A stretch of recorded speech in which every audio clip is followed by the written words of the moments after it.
My fiancée cheated on me in our bed. 48 hours later, my own friends were telling me I was overreacting. You're listening to Anish Tales, and this is one of those stories where the betrayal spreads faster than the truth. I was 32, engaged, and supposed to be getting married in June. We'd been together 4 years. 8 months engaged, normal plans, normal future. At least that's what I thought. Then I came home early from a work trip. My flight got moved up by a day.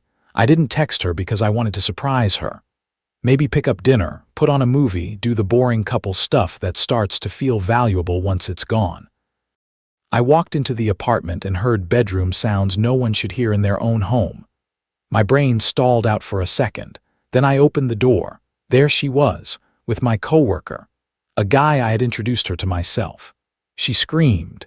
He scrambled for his clothes, and I just stood there feeling weirdly calm, like my body had gone numb before my mind could catch up. She started with, "It's not what it looks like." He didn't even try. He just grabbed his stuff and got out. I told her to do the same. No yelling, no thrown lamp, no speech. I told her she had an hour to pack a bag and leave. She cried, tried to touch my arm, said we needed to talk. I sat on the couch and repeated myself. She left. And honestly, if the story had ended there, it would have been painful but simple. It didn't end there. Within 2 days, my phone started blowing up. Not with support, not with, "Man, I'm sorry," not with, "That's brutal," with lectures. One friend told me she made one mistake and I was being harsh. Another said 4 years was too long to throw away without hearing her out. Then the group chat kicked in. Same message, different wording. People mess up. Relationships take work. Don't be dramatic. Don't ruin your life over one bad night. That was the part that really woke me up, not the cheating. The speed. The speed with which people I'd known for over a decade decided I was the problem for not taking it quietly. Now some context mattered. 2 of those friends were living in my rental property. Month to month, cheap rent, way below market. I kept it low because they were my boys and I thought that meant something. Then there was my beach house, not a mansion, just a simple place near the coast my grandfather left me. 3 bedrooms, good view, quiet area.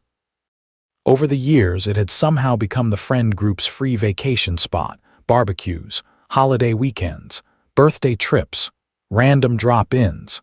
People used it so often they acted like it belonged to all of us. It didn't. That should have told me everything.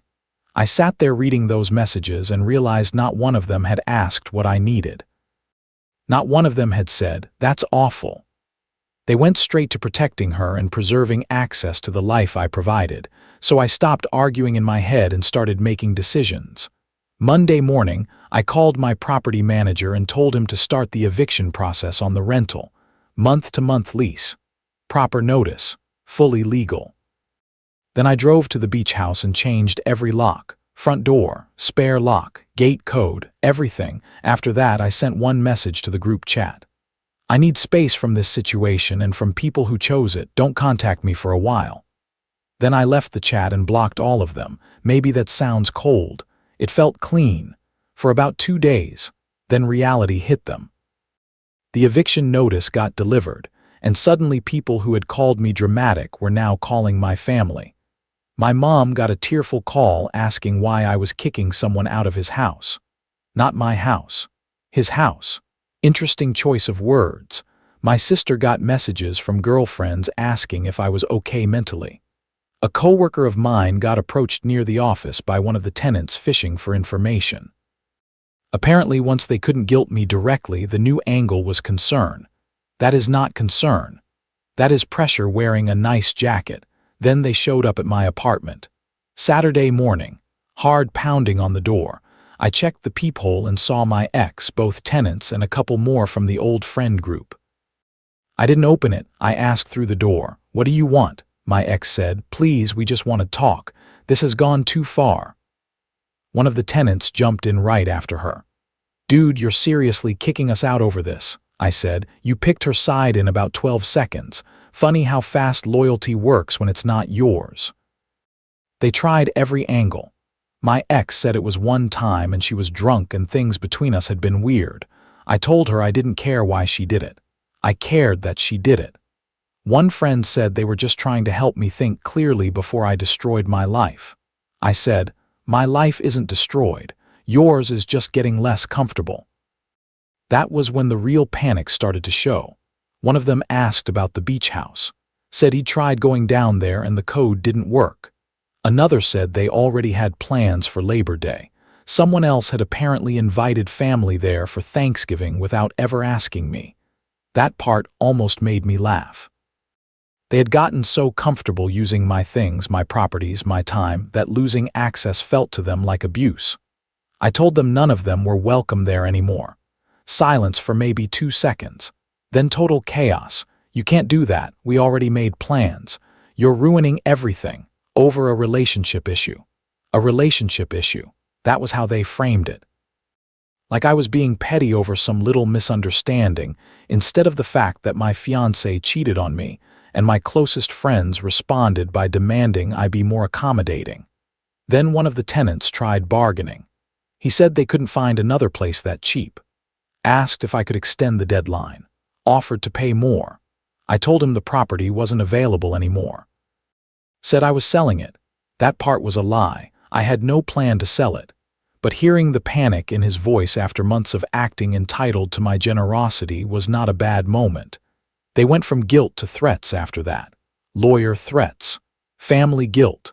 One of them even dragged my grandmother into it, saying she'd be disappointed in me.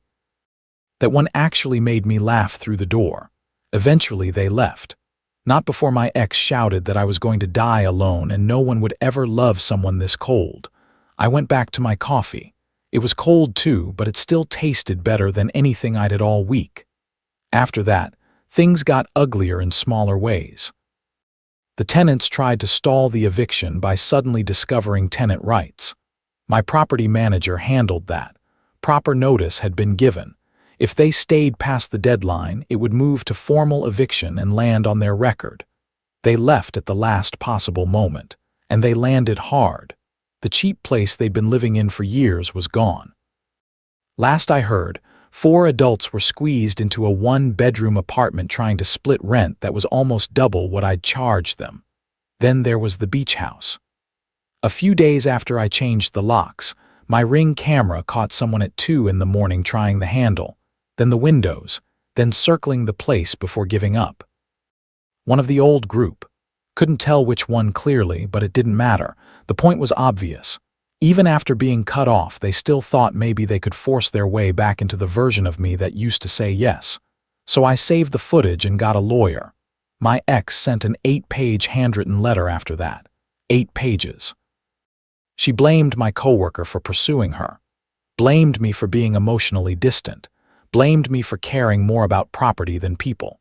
Then, somehow, she pivoted into demanding I fix things with the friend group because I was ruining everyone's lives.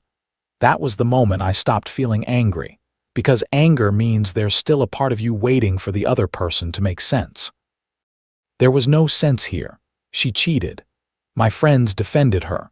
I removed my help, my access, and my presence, and somehow I was supposed to apologize because life got harder once my resources disappeared. I shredded the letter. That felt like the real ending, even though a few loose threads dragged on after. The beach house crowd backed off once my lawyer made it clear there is no such thing as implied access to someone else's private property.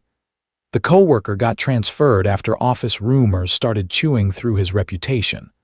I didn't start them. Apparently, he handled that part himself. My ex kept trying to push little messages through mutual acquaintances. "Sorry. Hope you're happy. Hope someday we can talk." I ignored all of it. Not out of rage, out of respect. There's a difference. And the silence that followed was better than I expected. No group chat nonsense. No random requests to use the beach house. No rent favors. No "can you help me out" calls. No pretending people cared about me when what they really cared about was what I made easy for them.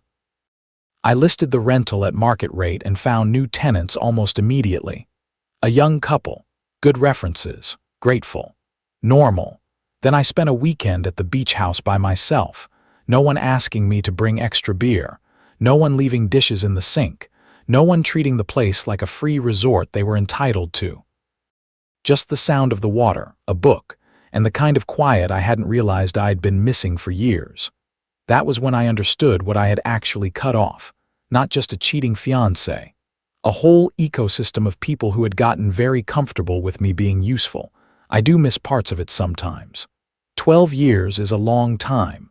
I miss the version of those friendships I thought I had. I miss having people to text when something dumb happens. I miss the history. But I do not miss being the reliable one in a room full of takers, and I definitely do not miss having to explain why betrayal should matter to the person who got betrayed. A few of them have tried to apologize since then.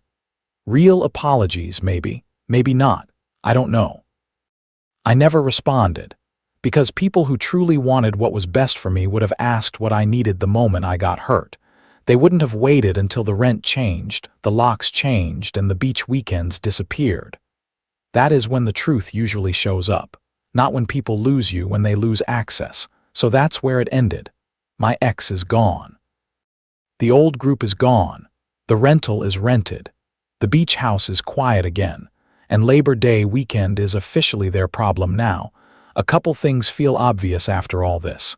If people only defend your feelings when it costs them nothing, that's not loyalty. If someone betrays you and their first instinct is to manage your reaction, leave faster. And if your whole friend group expects you to forgive what they'd never tolerate themselves, then they were never really your people. So I want to ask you this. Would you have cut all of them off too, or just the fiancé? And when people call you dramatic right after you stop being useful to them, is that really criticism, or is it just panic with better wording?